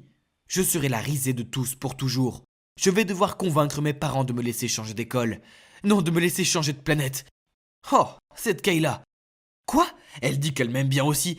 Ce truc est cassé ou quoi? Wow. Elle dit qu'elle a beaucoup entendu parler de moi et qu'elle admire mes réalisations. Et elle veut qu'on traîne ensemble un jour? Peu de temps après, on a commencé à sortir ensemble. C'est une fille tellement amusante à fréquenter, mais il y a une chose qui me dérange. Elle est si grande et se tenir à côté d'elle me rappelle constamment que je suis si petit. Cela ne m'a jamais vraiment dérangé avant, mais c'est le cas quand je suis près d'elle. Les gens ont toujours dit que j'étais de petite taille, mais à côté d'elle, j'ai l'impression d'être un hobbit ou quelque chose comme ça. J'ai décidé de prendre du poids, alors j'ai commencé à aller à la salle de sport. Mais il faisait si chaud que je transpirais tellement que je me sentais mal. Alors j'ai abandonné. Je suis né comme ça de toute façon, je ne peux rien y faire. Pendant ce temps, Kayla ne semblait pas gênée par le fait que j'étais plus petit qu'elle, et le fait d'être vue en public avec moi ne la dérangeait pas du tout. Mais je ne sais pas, je ne me sentais pas à l'aise. Donc après le cours, quand elle m'attendait à la porte pour aller déjeuner ensemble, j'ai marmonné une excuse comme quoi j'avais besoin d'aller à la bibliothèque et que je ne la rejoindrais dans un moment. Je sais, ça a l'air mal, mais je ne voulais pas traîner avec elle à l'école, car je ne voulais pas que les autres nous regardent et se moquent de notre différence de taille. J'étais ici tout le temps du déjeuner. Je ne veux pas voir Kayla. Oh non, elle est là. Ouf, elle est partie. Ah, pourquoi mettent-ils ces choses si haut? Tiens, laisse-moi faire. Je me suis retourné pour voir que c'était Kayla, puis elle a facilement attrapé le livre et me l'a passé. Surprise, j'ai jeté un coup d'œil autour de moi pour vérifier que personne n'ait jamais vu ça. Et j'ai vu deux filles qui riaient et chuchotaient entre elles. C'était tellement humiliant. Déjà que Kayla était plus grande que moi, mais comme elle était sportive, elle était aussi plus forte que moi. Un midi, j'avais du mal à ouvrir ma bouteille de coca. Soudain, Kayla est apparue, me l'a prise, et même si je marmonnais que je voulais le faire, elle m'a ignoré et l'a ouverte avec facilité. Puis une nuit, alors que j'étudiais, Victor m'a envoyé un texto me disant d'aller voir mon Insta. Il y avait une photo de moi assis sur les genoux de Kayla dans le jardin de l'école. Quoi? Et puis en dessous, il y avait des tas de commentaires tels que « Waouh, petit bébé Evan avec la Hulk Kayla ». Un de mes amis a même dit « Clairement, Evan est la femme et Kayla le mari ». Non, ça ne pouvait pas arriver. Cet après-midi, dans le jardin de l'école, j'avais demandé à Kayla de vérifier mon dos pour une piqûre d'insecte, mais avant que j'aie pu l'arrêter, elle m'a fait monter sur ses genoux pour vérifier. Mais un abruti avait pris une photo et l'avait postée en ligne en disant « Le petit Evan est assis sur les genoux de sa petite amie Hulk ». J'étais furieux, surtout avec le commentaire de mon ami. J'en ai parlé à Kayla, mais elle a haussé les épaules et m'a dit qu'il ne faisait que s'amuser, et que ce n'était pas si grave. Après ça, je n'avais plus envie de fréquenter Kayla. Elle me faisait me sentir si petit et je détestais que les autres enfants se moquent de moi. Quelques jours plus tard, je courais en cours de sport quand j'ai trébuché sur mes propres pieds et je suis tombé si fort sur le sol que j'ai failli m'évanouir. J'étais allongé là, à avoir des étoiles et à me sentir comme un idiot. Quand un groupe de personnes s'est rassemblé autour de moi, Kayla était également dans la salle de sport pour sa leçon d'entraînement. Elle a couru vers moi et a ordonné à tout le monde de me laisser tranquille. Puis elle s'est penchée, m'a soulevé dans ses bras et m'a porté à travers la salle. C'était mortifiant. Alors, avec le peu d'énergie qu'il me restait, j'ai crié « Repose-moi, je ne suis pas un bébé !» Ok, d'accord, j'essaye juste de t'aider. Je n'ai pas besoin de ton aide, c'est embarrassant, c'est comme si tu étais l'homme dans notre relation. Tu me fais me sentir si inférieur. Tout le monde nous regardait fixement et chuchotait. Puis Kayla m'a posé et est partie en silence. Elle avait l'air bouleversée et je me sentais un peu mal. Ce soir-là, Kayla m'a envoyé un message pour me demander de la rejoindre au parc. Quand je suis arrivé, elle m'attendait déjà sur un banc. Je me suis assis à côté d'elle et j'ai dit « Écoute Kayla, je suis désolé pour tout à l'heure, j'étais juste... Arrête, je veux qu'on arrête. Tu te préoccupes trop de ce que les autres pensent. Et si je suis plus grande et plus forte que toi, qui s'en soucie? Tu n'as jamais été petit ou faible à mes yeux. » Je suis resté sans voix et elle a continué. « Tu ne m'apprécies tout simplement pas. Je sais que tu m'évites à l'école. Je ne veux pas d'un petit ami qui est gêné d'être vu avec moi. Je mérite mieux que ça. Donc c'est fini, Evan. » Puis elle s'est levée et est partie. Je l'ai regardée partir. Et même si je voulais courir après elle et la supplier de me pardonner, je ne l'ai pas fait. Je suis resté là, assis tout seul, me sentant comme un idiot. Cette nuit-là, j'ai beaucoup pensé à ça. Je savais qu'elle avait raison. J'avais été imbécile et maintenant j'avais perdu ma petite amie formidable, drôle et belle. Je n'aurais pas dû laisser l'opinion des autres m'affecter autant, car en y réfléchissant, elle n'était pas si pertinente. Je l'aimais bien et elle me rendait heureux. Alors que faire si elle pouvait atteindre des livres que je ne pouvais pas? Finalement, je me suis rendu compte qu'il était vraiment plus utile de la voir dans les parages. Quelques jours plus tard, j'ai envoyé un message à Kayla pour m'excuser et lui demander une nouvelle chance, mais elle ne m'a pas répondu. Alors je suis arrivé sur le pas de sa porte avec des fleurs et une boîte. Kayla a ouvert la porte et a froncé les sourcils. Je suis un idiot, un très grand petit idiot. Mais je t'aime vraiment beaucoup Kayla, et je veux que tout le monde le sache. J'aime vraiment bien Kayla. S'il te plaît, donne-moi une autre chance car je suis malheureux sans toi. Elle est restée silencieuse pendant une seconde, mais ça m'a semblé une éternité. J'avais l'impression que je pouvais m'évanouir jusqu'à ce qu'elle parle. Oui, elle m'a souri. Je vais te donner une autre chance. Mais ne la gâche pas cette fois. J'ai sauté dans ses bras et je l'ai serrée dans les miens. Oui, elle me tenait en l'air, mais je m'en fichais. J'étais juste tellement heureux qu'elle soit à nouveau ma copine. Après ça, je lui ai passé la boîte qui était pleine, non pas de mes trophées et récompenses, mais de pots de glace à la fraise, son parfum préféré. Je suis peut-être petit et Kayla est peut-être grande, et oui, d'accord, cela peut sembler drôle à certaines personnes. Mais je ne me soucie plus de ce que les gens pensent. Je suis juste sur la lune, les étoiles et le système solaire tout entier qu'elle a accepté d'être à nouveau ma petite amie. Qui a mis ces livres sur l'étagère du haut? Et pourquoi mes vêtements ont-ils été réorganisés dans le placard? Elle est vraiment allée dans ma chambre et a réorganisé mes affaires? J'en reviens pas. Anna, le dîner est prêt. Ok papa, attends une seconde. Mon père a répondu en criant. Qu'est-ce qui te prend si longtemps? Descends maintenant, le dîner va refroidir.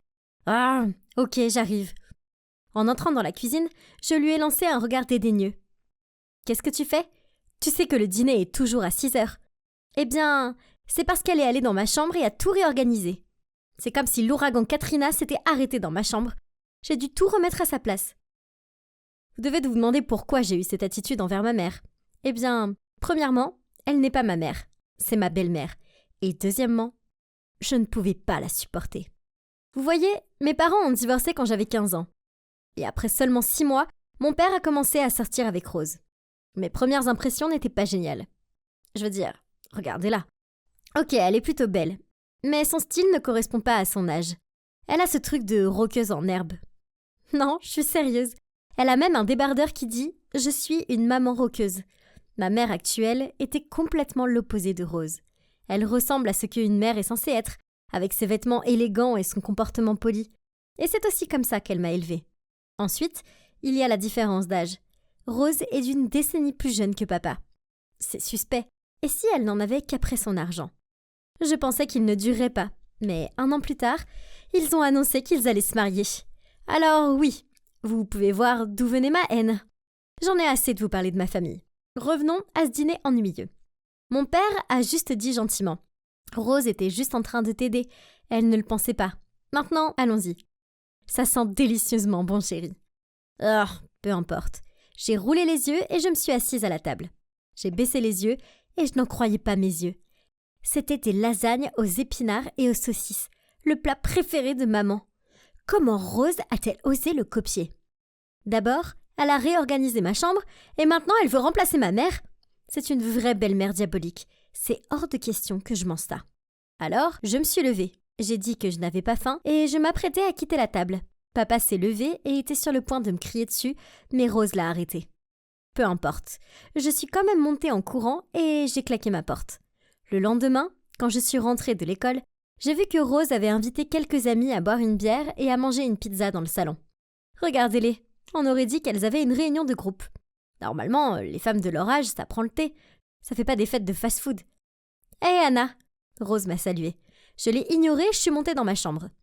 Mais soudain, j'ai entendu une de ses amies dire « Quelle gamine têtue !» Elle n'a pas de manière. Si j'étais toi, je lui montrerais qui est la patronne ici. Bon sang, ses amies étaient affreuses, comme elle. Mais je ne me souciais pas de ce qu'elle disait.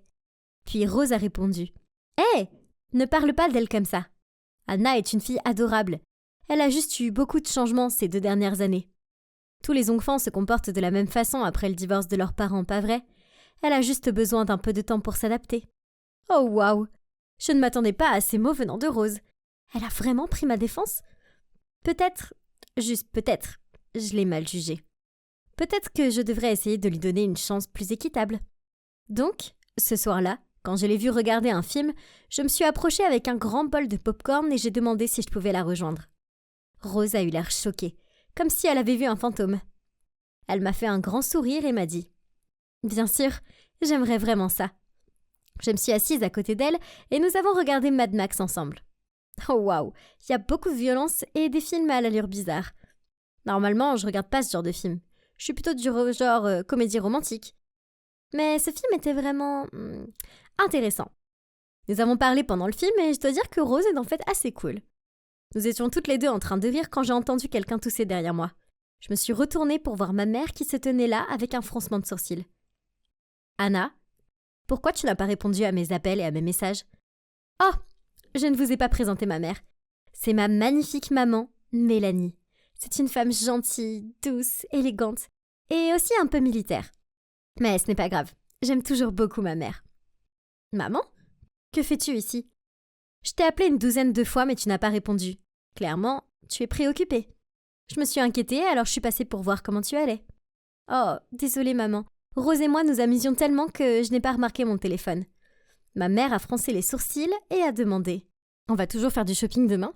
Tu as besoin d'une nouvelle tenue pour le concours de débat, n'est-ce pas ? » ?»« Oui, bien sûr. Je te retrouverai au centre commercial après l'école. »« Ah, vous allez faire du shopping ? C'est trop cool. Je peux me joindre à vous ? » À ce moment-là, j'ai pensé « Quelle bonne idée !»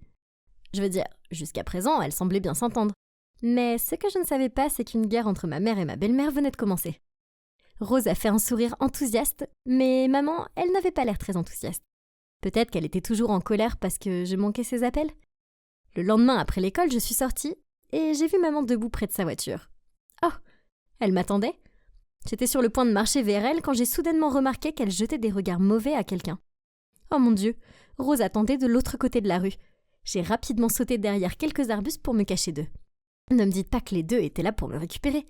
Soudain, mon téléphone a sonné. C'était maman. Il était hors de question que je choisisse entre les deux. Alors, je lui ai dit que j'étais déjà en route pour le centre commercial. Oh, maintenant, parlons de ma journée amusante en famille au centre commercial. C'était un désastre. Ma mère et Rose ont des styles très différents, évidemment. Donc, ma mère a choisi cette élégante veste et une jupe noire pour moi. Mais Rose a pensé que je ressemblais à Ruth Bader Ginsburg.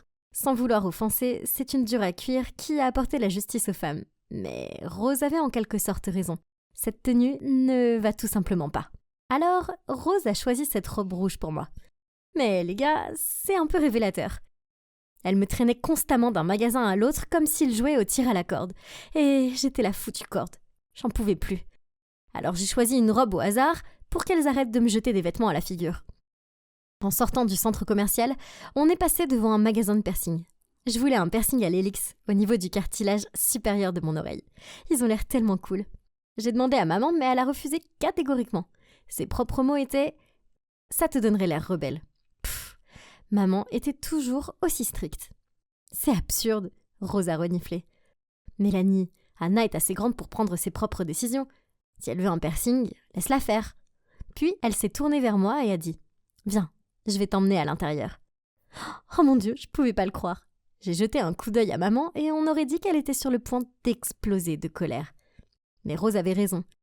J'ai déjà 16 ans, pour l'amour de Dieu. Après 15 minutes, Rose et moi sommes sortis. Oh, merci mon Dieu. As-tu reconsidéré le fait d'avoir un piercing à l'oreille ? Ouais. Rose a dit qu'un piercing au nez me conviendrait mieux. Quoi ? Oh oh, peut-être que le piercing au nez n'était pas une si bonne idée, parce que la tension entre elles était maintenant catastrophique. Il fallait trouver un moyen de les rapprocher. Alors, j'ai trouvé un plan brillant. J'ai organisé des vacances au Brésil pour nous tous. J'ai un ami là-bas, Pierre. Il était un étudiant d'échange à mon école, donc il pourrait nous faire visiter. Papa était dans le coup. À la dernière minute, il a fait semblant d'être occupé et a annulé sa place. Parfait. Maintenant, Rose et maman ont beaucoup de temps pour créer des liens. Dès que nous sommes entrés dans le hall d'hôtel, elles ont commencé à se battre pour savoir qui devrait partager une chambre avec moi. C'était quoi leur problème? On venait juste d'atterrir au Brésil. J'ai donc pris les clés de la réceptionniste et je leur ai dit qu'elle partagerait, parce que je serais seule. Puis le soir, après que nous nous soyons toutes reposées, je les ai attendues dans le hall. Qu'est-ce qui leur prend autant de temps? Tout à coup, j'ai vu 2 femmes qui marchaient et se poussaient l'une l'autre. Oh, mon Dieu, c'était Rose et maman. J'ai essayé de rester calme et j'ai dit « Bon sang, est-ce que vous pouvez s'il vous plaît arrêter d'agir comme des enfants de la maternelle ?» Maman a ricané. Eh bien, Rose, ici présente, a pris une douche de 45 minutes alors que j'avais un besoin urgent d'utiliser la salle de bain. Tu sais à quel point mon estomac est sensible. Rose a roulé les yeux. C'est parce que j'ai une routine de beauté stricte à suivre. Au moins, tu as pu dormir un peu. Moi, je n'ai pas pu, à cause de tes ronflements de bulldozer. Je n'ai certainement pas fait ça. Puis, elles ont commencé à se regarder fixement comme 2 combattantes de l'UFC. J'ai crié. Ça suffit. Écoutez-moi. Je viens de faire une réservation pour le dîner pour que vous puissiez mieux vous connaître. J'ai des plans avec Pierre, donc je vous verrai toutes les 2 plus tard. Elles étaient sur le point de refuser, mais je leur ai jeté un regard très intense. Eh bien, toi, tu t'amuses? Vous 2 devriez aller dans un bar. Rien ne peut égaler certains bars brésiliens. Pas d'alcool. Et soyez de retour pour 22 heures au plus tard. Oui, je sais. Amusez-vous bien. Je les ai salués et j'ai quitté l'hôtel. Le lendemain matin, je les ai vues se parler. Vraiment se parler. Pas se chamailler. Alors je suis allée vers elles et j'ai demandé « Alors, comment était ce dîner ?» Elles ont dit que c'était vraiment génial. Elles ont réussi à mettre leurs différences de côté et à s'entendre. Un succès. Donc maintenant, je pouvais profiter du reste du voyage. Après le petit déjeuner, Pierre est venu nous emmener faire une randonnée dans la forêt. C'était si merveilleux, l'air frais, le chant des oiseaux. Enfin, peut-être à part la chaleur et les moustiques. Pierre voulait nous emmener à cet endroit qu'il disait être parfait pour regarder le coucher de soleil. Génial. Tout se passait bien au début. Mais alors que Rose évitait une branche d'arbre, elle a accidentellement frappé ma mère. Mon Dieu, tu m'as frappé exprès, n'est-ce pas? Quoi? C'est absurde, je faisais qu'éviter la branche. Ah, c'est ça, je te crois là. T'es en train de dire que je mens? Bon les gars, arrêtez ça. Soyons plus compréhensifs et parlons des choses, comme vous l'avez fait la nuit dernière. Ok? C'est là que j'ai découvert qu'elle faisait semblant d'être amie pour que je n'organise plus de dîner pour elle. Oh mon Dieu, incroyable. Après que leur comédie d'amitié ait été exposée, elles ont commencé à faire de la randonnée rapide, comme si elles étaient dans une compétition ou autre. Mais ouais, après seulement 15 minutes, elles étaient épuisées et ne voulaient même plus se tenir droites. J'ai commencé à leur crier dessus. C'est génial. Votre stupide querelle gâche mes vacances. Puis, je me suis éloignée pour les éviter, mais bien sûr, pas trop loin. Tout en marchant, j'ai essayé de penser à un autre plan pour les rapprocher. Puis j'ai réalisé que je m'étais éloignée du groupe. Ok Anna, ne panique pas. Pierre m'avait donné une carte de la forêt. J'avais juste besoin d'aller jusqu'à ce X marqué. Ça avait l'air facile, mais croyez-moi, ça ne l'était pas. J'ai marché pendant des heures et je n'arrivais pas à trouver l'endroit. Oh non, il commençait à faire nuit et j'étais totalement épuisée. Je me suis assise par terre et je n'ai pas pu retenir mes larmes. J'étais sur le point de perdre espoir quand j'ai soudain entendu les voix de Rose et de maman. Oh, génial! J'étais perdue et je pouvais encore les entendre se disputer dans ma tête. Je dois vraiment être en train de perdre la tête. Mais attendez, soudain, elles sont apparues derrière quelques arbres. C'était vraiment elles. J'arrivais pas à y croire. J'ai couru dans leurs bras et je leur ai fait le plus gros câlin du monde. Et j'ai pleuré comme un bébé. Avant que nous allions à l'aéroport pour rentrer à la maison, Pierre est venu nous dire au revoir. Merci pour la randonnée. Et aussi d'avoir exécuté mon plan. Pas de problème, ton plan était vraiment fou, mais ça a totalement fonctionné. Après ta disparition, elles ont fait équipe pour te retrouver. Elles se sont entraidées quand l'une d'entre elles a trébuché ou s'est épuisée, et se sont mutuellement motivées. Pierre m'a fait un sourire et a poursuivi. Moi aussi j'ai paniqué quand je t'ai pas vu à notre point de rencontre. Heureusement, je t'ai quand même retrouvée. Ah oui, j'ai oublié de préciser que de faire semblant d'être perdue faisait partie de mon plan. Mais ce à quoi je ne m'attendais pas, c'était de me perdre réellement. Ah, merci mon Dieu et merci Pierre. Et vous savez quoi? Après cet incident, ma mère et Rose sont devenues proches. Et en fait, elles sont un peu trop proches, je pense. Elles sortent même parfois sans moi. Est-ce que vous pouvez le croire? Il s'avère que même si elles ont 2 personnalités et styles très différents, elles ont toujours une grande chose en commun. Elles m'aiment toutes les 2. Je me rendais chez Julia pour une séance de révision quand soudainement je me suis retrouvée à voler et à atterrir sur le sol. J'étais tellement abasourdie que je n'ai même pas vu la balle qui m'avait frappée, ni le fait qu'un mec mignon se précipitait vers moi pour voir si j'allais bien. Il m'a aidée à me relever et s'est excusé, puis il a sorti un pansement de son sac. Oh mon Dieu, qui est-ce? Je m'étais gravement écorché la main, mais je m'en fichais presque car j'étais maintenant face à face avec un type magnifique. En fait, j'étais tellement occupée à le regarder et à rougir que je n'ai même pas remarqué que Julia marchait vers nous. Qu'est-ce que vous faites tous les deux? Il s'avère que le mec mignon était Grégory, le petit ami de Julia. Oh, Julia, bien sûr. Tout ce qui est beau est toujours à elle. Je suis Eva, au fait, et cette fille chanceuse est Julia. C'est la fille de l'homme le plus riche de la ville, Monsieur Walsh. On est censé être amis, mais honnêtement, on n'a rien en commun. Je veux dire, ma famille est assez pauvre, mais ce n'est pas notre faute. Mon père est malheureusement décédé, et alors c'est juste moi et ma mère qui essayons de joindre les 2 bouts. Julia, d'un autre côté, a une cuillère en argent dans la bouche, mais le destin nous a quand même réunis. Je sais que ce n'est pas bien, mais cette nuit-là, je n'ai pas pu m'empêcher de penser à Grégory. En fait, il m'a donné de la motivation pour la prochaine session d'études avec l'autoritaire Julia, car peut-être il serait là. Je me suis même maquillée et j'ai sauté en allant chez elle le lendemain, mais bon, tout cela n'a servi à rien, car Grégory n'était nulle part. Au lieu de cela, j'ai dû m'asseoir et écouter Julia parler encore et encore de son voyage à Paris. J'ai fait semblant d'aller bien, mais en réalité, j'ai toujours rêvé de visiter la ville des Lumières et de contempler la Tour Eiffel depuis que j'ai regardé Émilie à Paris. Continue de rêver, Eva. Bref, Julia était incessante. Elle aimait me faire passer pour une idiote et m'a même dit « Oh, ma pauvre Eva, peut-être qu'un jour tu pourras aller à Paris. Mais en attendant, tu peux juste regarder toutes mes photos. » Honnêtement, pourquoi était-elle si cruelle avec moi? L'année dernière, à l'occasion de mon anniversaire, elle m'avait même montré un magazine de mode et m'avait demandé quelle robe je préférais. Je pensais qu'elle m'achetait un cadeau, mais au lieu de cela, elle s'est présentée à ma fête dans la robe que je lui avais montrée. Je n'arrivais pas à y croire. Elle m'a fait un clin d'œil et a ri. J'avais vraiment envie de lui crier dessus. Bref, après avoir regardé 1 milliard de photos de Paris, Monsieur Walsh est apparu.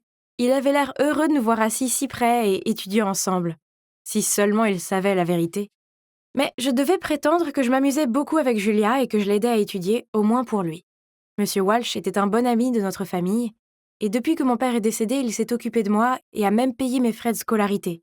Je ne pouvais pas le laisser tomber. Mais vous savez quoi? Je commençais à être emballée d'aller chez Julia, car l'idée de croiser Grégory à nouveau me donnait des papillons dans le ventre. Je me suis même fait une nouvelle coupe de cheveux, mais il n'était jamais là, et je partais toujours déçue. Et puis un jour, après l'école, il a commencé à pleuvoir des cordes, et j'ai dû courir. Et soudain, j'ai senti un parapluie sur ma tête. Devinez quoi? C'était Grégory qui venait à la rescousse. C'était comme dans un film romantique. Il m'a même proposé de me ramener à la maison. Mon cœur battait si fort que j'avais peur qu'il l'entende. Je suis restée assise là, en silence, ruisselant de pluie partout sur sa voiture propre.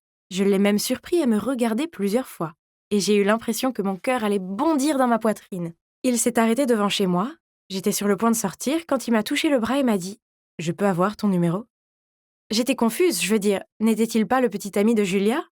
Il m'a alors expliqué qu'il avait été engagé pour être son faux petit ami afin que tous les garçons qui la draguent s'éloignent de son chemin.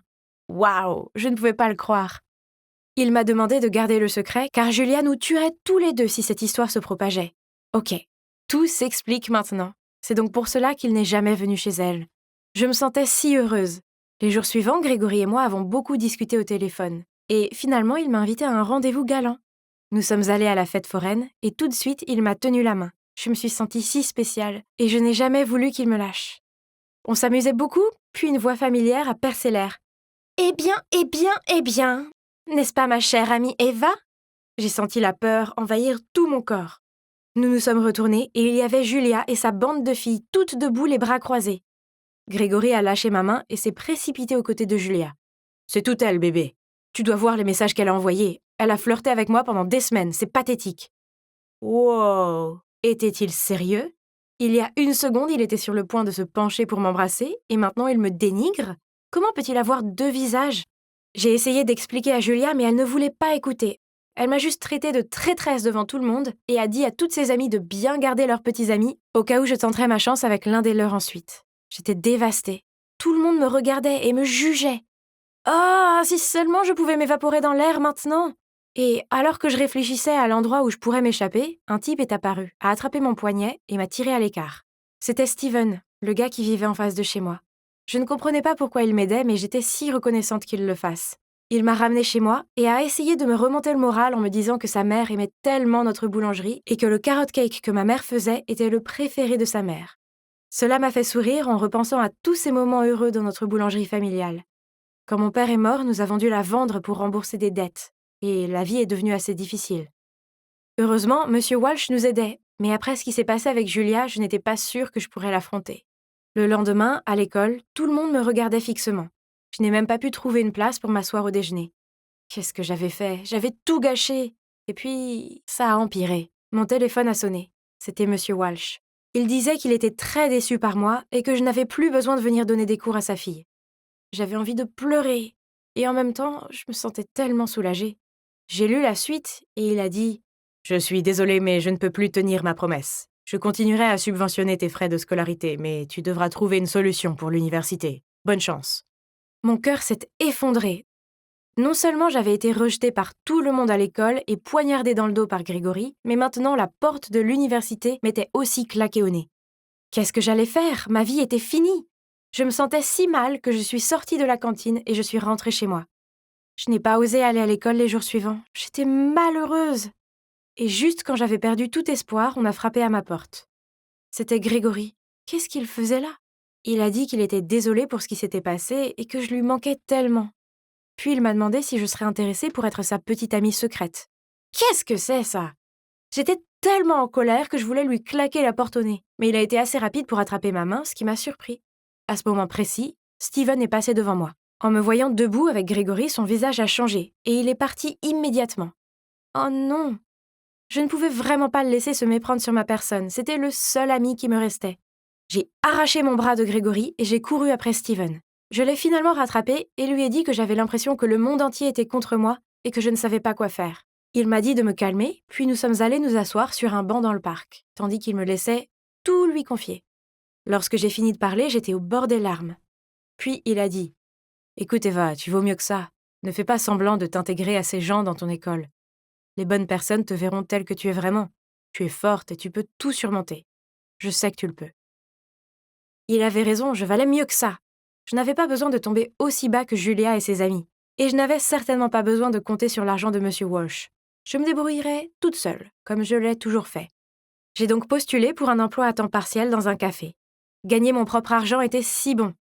Je me sentais soudain libre et je savais que tout allait bien se passer.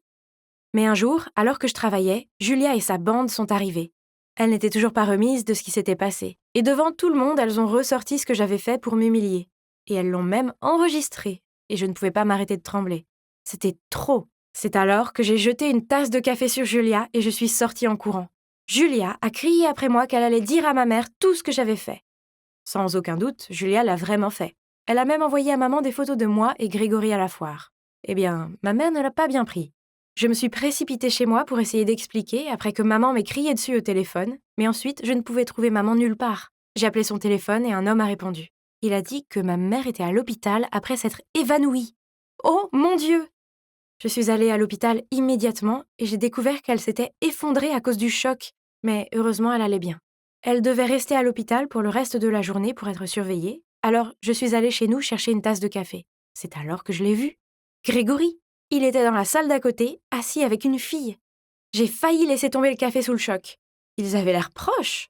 J'ai attendu qu'il soit parti et je suis allée demander à la fille si Grégory était son petit ami.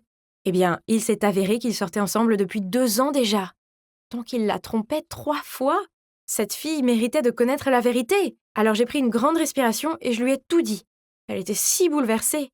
Nous avons décidé de nous venger. Alors la fille a appelé Grégory et lui a demandé de revenir.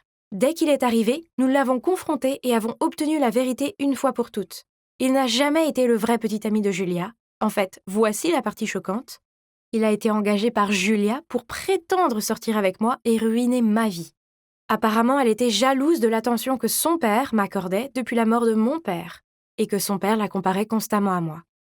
Il n'arrêtait pas de s'excuser auprès de sa copine et lui disait combien il l'aimait et qu'il n'avait accepté d'aider Julia que pour pouvoir gagner un peu d'argent pour l'aider à payer ses frais médicaux. J'étais abasourdie.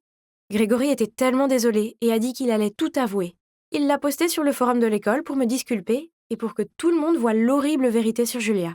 Et bien sûr, quand M. Walsh l'a vu, il l'a fait venir et s'est excusé auprès de moi. Et il s'est aussi excusé lui-même et a proposé de payer à nouveau mes frais d'université. Vous pensez que j'ai accepté son offre ? Bien sûr que non. Je ne comptais que sur moi-même maintenant, et il n'y avait pas de retour en arrière. Je n'avais besoin de l'aide de personne. Vous vous demandez peut-être comment j'ai pu me payer l'université ? Sûrement pas avec mon salaire de serveuse, n'est-ce pas ? Eh bien, après avoir terminé le lycée, j'ai réalisé à quel point la boulangerie me manquait. C'est là que je me sentais vraiment heureuse. J'ai donc décidé d'étudier pour devenir chef pâtissier, et maintenant, ma mère et moi avons ouvert une nouvelle boulangerie. Je n'ai jamais été aussi heureuse, et il y a une dernière chose que je veux partager. Ah, en fait, la voici. Hey, Steven, j'ai préparé le gâteau préféré de ta mère, allons la surprendre. Je ne pouvais pas m'empêcher de sourire quand Steven a pris le carrot cake, m'a embrassé sur la joue et nous nous sommes dirigés vers sa voiture. La vie est tellement plus simple maintenant, et plus douce, et j'adore ça. Bonjour Camille, as-tu des nouvelles de Vicky ? J'ai demandé avec anxiété. Vicky n'était pas venue à l'école, mais elle n'était pas non plus à la maison. Elle avait disparu et j'étais mort d'inquiétude. D'autant plus qu'il était déjà plus de 22 heures. Non, ça ne lui ressemble pas du tout. Marc, dis-moi ce qui se passe entre vous deux. J'ai froncé les sourcils. Le mot compliqué ne serait même pas suffisant pour décrire cette situation. C'est une très longue histoire. Laissez-moi vous la raconter depuis le début. Ça a commencé il y a longtemps. Quand je n'étais qu'un enfant à maternelle, j'ai rencontré mon tout premier ennemi, Vincent Green. Nous ne nous sommes pas entendus dès le début. Un jour, je venais de finir ma ville Lego quand Vincent a débarqué comme Godzilla et l'a réduite en miettes. C'est ainsi que la guerre entre nous a continué tout au long de nos années d'école.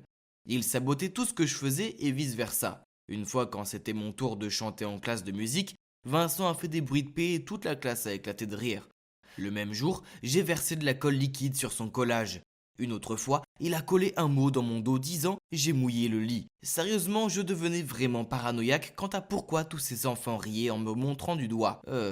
Alors en retour, j'ai mis cette peluche rose dans son sac à dos. Et en classe, quand il a voulu sortir sa trousse, la peluche s'est envolée et a atterri au milieu de la pièce. À l'époque, Vincent semblait déjà être un véritable aimant à fille. Je suppose qu'elle le voyait comme un joli garçon. Mais allez, tous les enfants se ressemblent, non ? Alors j'ai commencé à dire à tout le monde Vincent ne peut jouer qu'avec les filles. Dégoûtant.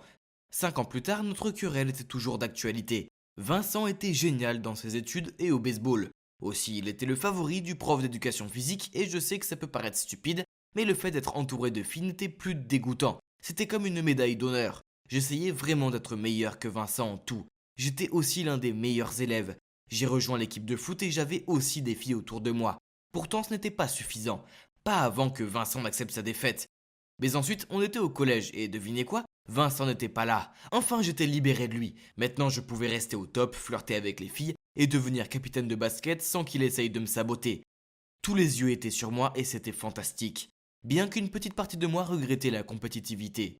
Puis un autre jour, comme tous les autres jours au lycée, je marchais dans le couloir et j'ai remarqué que toutes les filles étaient en train de s'agiter pour quelque chose. Qu'est-ce qui se passe ? J'ai demandé à mon meilleur ami Thomas quand je suis arrivé à mon casier. Je sais pas trop, c'est probablement le nouveau garçon ou quelque chose comme ça. Les filles crient dans tous les sens. J'avais un mauvais ressenti à ce sujet. Et puis comme dans ces scènes de drame coréen au ralenti, le nouveau garçon a déambulé dans le couloir avec un sourire charmant, une main tenant une batte de baseball et l'autre tirant sur les filles. Mon visage devenait lentement chaud, les yeux écarquillés sur le nouveau garçon. Oui, c'était Vincent. Il s'est glissé devant moi, a ricané et a fait un clin d'œil. Quel sale con. C'était clairement une autre déclaration de guerre. Quelques jours plus tard, j'ai vu Vincent partout. Il a postulé pour le poste de délégué de classe et a couru pour le poste de capitaine de l'équipe de baseball. Il a flirté avec presque toutes les filles de l'école. Oh, il était comme une mauvaise éruption cutanée qui ne voulait pas partir. Pour aggraver les choses, ses notes de l'école précédente ont été publiées en ligne, ce qui a rendu tout le monde fou de lui. Ah, Vincent Green, tu n'as qu'à attendre. Pourtant, il allait devoir attendre probablement pour toujours, parce que j'étais prêt à abandonner toutes mes intentions de compétition au moment où j'ai rencontré Vicky. C'était à l'heure du déjeuner. Je déjeunais avec Thomas dans le jardin de l'école. Quand Camille, la petite amie de Thomas, est arrivée. Derrière se tenait un ange. J'étais stupéfait, la bouche grande ouverte. Mon sandwich à moitié mangé en est même tombé de ma main. Camille a dit « Salut les gars, voici Vicky, ma meilleure amie. » C'était ma voisine jusqu'à ce que sa famille déménage, mais elle vient d'être transférée ici maintenant. Vicky nous a fait un sourire amical. J'ai bien sûr saisi cette chance et je me suis tout de suite lié d'amitié avec elle. Très vite, Vicky et moi avons commencé à sortir ensemble. Quand j'étais avec elle, j'avais l'impression que tout le monde était en sourdine. Elle était ce rayon de lumière dans l'obscurité. Elle était parfaite pour moi, intelligente, belle, exquise, et c'était la seule fille de l'école qui ne s'extasiait pas devant Vincent. En fait, elle ne l'avait même pas mentionné une seule fois. Je l'ai invitée chez moi et mes parents l'ont tellement appréciée qu'ils lui ont demandé de rester pour le dîner. Ensuite, Vicky a proposé de regarder un film. Le temps a filé et il était bientôt 22h et elle devait partir. « Laisse-moi te ramener à la maison », j'ai insisté. Mais elle m'a dit que son frère était déjà en route. Je l'ai donc conduite dans le salon pour attendre. On a sonné à la porte, je suis allé répondre pour trouver Vincent qui se tenait là. Nous nous sommes tous les deux figés et nous nous sommes regardés. Que diable faisait-il ici? C'est alors que Vicky s'est approchée et lui a dit « Allons-y ». Puis elle s'est retournée vers moi et m'a embrassé sur la joue. Oh, c'est mignon, mais je ne pouvais pas penser à ce moment-là. Pourquoi mon ennemi mortel était-il à ma porte d'entrée? Vincent a grogné. « Vicky, qu'est-ce qui se passe ici ?» J'ai aussi grogné. « Ouais, Vicky, qu'est-ce qu'il fait là ?» Malgré les regards en feu qu'on se lançait, elle a juste haussé les épaules. « Oh, Vincent, c'est mon petit ami Marc. »« Marc, c'est Vincent, mon frère. »« Frère? Ma merveilleuse et parfaite petite amie est la sœur de Vincent Green? »« Non, non, non, non, non. »« Yo, tu sors avec ce loser ?» Vincent a pointé un doigt tremblant vers moi. « Tu es vraiment la sœur de cet abruti ?» Je tremblais encore plus, tandis que Vicky semblait indifférente et s'éloignant vers la voiture. Vincent m'a immédiatement grogné dessus. « Éloigne-toi de ma sœur, avant de la poursuivre rapidement. » Je suis resté là, immobile, le regard horrifié. Je ressemblais probablement à une sorte de gargouille. Pas possible. Comment une fille aussi formidable que Vicky pouvait-elle être liée à cet abruti? Le lendemain, Vicky m'a envoyé un SMS pour que je la retrouve dans un café. Il faut qu'on parle. Ouah, aucun homme ne veut jamais entendre ces mots. Tu parles d'un mauvais présage. Mais nous étions censés aller à un double rendez-vous avec Thomas et Camille ce soir, n'est-ce pas?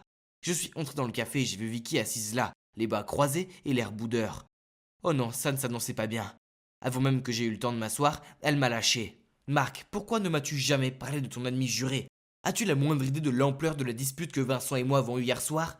Je suis resté là, bouche bée. La vérité, c'est que depuis que j'ai rencontré Vicky, je ne me souciais plus de Vincent ou de notre guerre. Je voulais seulement me concentrer sur Vicky. Elle me rendait si heureux. Je lui ai expliqué et elle a répondu. « Vincent te déteste toujours. Il m'a interdit de te rencontrer à nouveau. Bien sûr, je ne l'écoute pas, mais je veux que vous résolviez cette stupide querelle. Il n'y a rien à résoudre. Il a commencé quand nous étions encore des enfants. Ce type est un crétin de première classe. » Je commençais à m'énerver. Vicky a soupiré. « Je suis sérieuse, vous avez besoin de parler. Quant à moi, je ne vais pas laisser Vincent me dire qui je peux ou pas voir. » J'étais tellement en colère contre ce mec que j'ai refusé de comprendre ses paroles. Je lui ai répété à plusieurs reprises que je ne voulais rien résoudre avec Vincent. Puis ça a empiré. Étant aussi stupide que possible, j'ai lâché. C'est lui ou moi. Alors, qui ça va être? Vicky, furieuse, s'est levée et a crié. « Comment oses-tu me faire choisir un camp? Je t'aime, mais c'est mon frère. » Puis elle est partie en trombe. Est-ce qu'elle vient de dire qu'elle m'aimait? Oh mon Dieu, qu'est-ce que je venais de faire? À ma grande surprise, le double rendez-vous a quand même eu lieu. Nous étions tous les quatre dans ce restaurant italien, mais Vicky n'a pas dit un mot. C'était tellement gênant. Quand Vicky était aux toilettes, Camille m'a donné un conseil. Tu devrais écouter Vicky, faire la paix avec Vincent. Puis à mon grand dame, Thomas était aussi du même avis. J'ai ignoré ça et j'ai demandé à Camille de ramener Vicky à la maison. Plus tard, on a eu une autre grosse dispute au téléphone. Je ne comprenais pas pourquoi elle continuait à me dire de me réconcilier avec cet idiot. Juste parce qu'elle ne voulait pas se mettre entre deux rivaux. Furieux, j'ai dit je déteste ton frère, donc il n'y a aucune chance que je me réconcilie. Si tu m'aimes, tu seras de mon côté. Vicky a crié. Vous êtes tous les deux si enfantins et aucun de vous deux ne se soucie de mes sentiments. Puis elle a raccroché. Voilà, c'était l'histoire. Maintenant, ça vous met au courant. Et je n'ai aucune idée de l'endroit où se trouve ma petite amie. Je dois la retrouver et si cela implique de mettre mes différends avec Vincent de côté, alors ainsi soit-il. Donc j'ai convoqué tout le monde au parc, y compris lui. Ce que vous avez fait à Vicky était manifestement mal, a dit Thomas. Être coincé au milieu de son frère et de son petit ami est nul. Aucun de vous n'a pris en compte ses sentiments. Camille a continué. Vicky vous aime beaucoup tous les deux, ne la forcez pas à choisir. Vous devriez parler. Puis les deux se sont levés et nous ont laissés là. Vincent et moi sommes restés assis dans un silence gênant pendant un moment. Finalement, il s'est éclairci la gorge. Je dois admettre que je t'ai envié. Toutes les filles t'adorent, tu es intelligent et doué en sport. Le fait que Vicky tombe amoureuse de toi prouve que tu m'as finalement vaincu. C'est pour ça que je me suis énervé. Je l'ai regardé avec de grands yeux, c'était exactement ce que je pensais de Vincent. J'ai toujours eu l'impression d'être son ombre, toujours. Je lui ai dit ça, puis on s'est tous les deux gratté la tête et on a ri, puis j'ai dit « Bon sang, quel genre de perdants sommes-nous » Vincent a répondu. Ouais, on est tous les deux assez stupides pour des gars intelligents qu'on prétend être. Une trêve? Il a tendu la main et je l'ai serré. On a réalisé qu'aucune attention ne pouvait être comparée à l'amour que nous recevions de notre Vicky. Et soudain, une idée a surgi dans ma tête. Ah, je sais où est Vicky, ai-je dit. Allons-y, oncle Vinny. Vincent et moi avons appelé Thomas et Camille, puis nous sommes allés au café 24/7 où Vicky m'emmenait habituellement. Là, je l'ai trouvée assoupie sur un canapé au 12e étage. Je l'ai gentiment secouée et lui ai dit « Réveille-toi, belle bois dormante, tu nous as fait peur à tous !» Quand elle a vu que Vincent était là aussi et qu'on ne s'arrachait pas la tête, elle a fait un grand sourire. Après ça, on s'est tous assis, on a discuté autour de chocolat chaud et de cookies. Enfin, la guerre infinie entre deux rivaux a pris fin. Je n'ai plus d'ennemis, mais un nouvel ami proche. C'est drôle comme les choses se passent parfois, n'est-ce pas? Maintenant, je fais partie d'un groupe de 5 personnes merveilleuses. Surtout ma petite amie. Ah, que puis-je demander de plus? La vie est belle.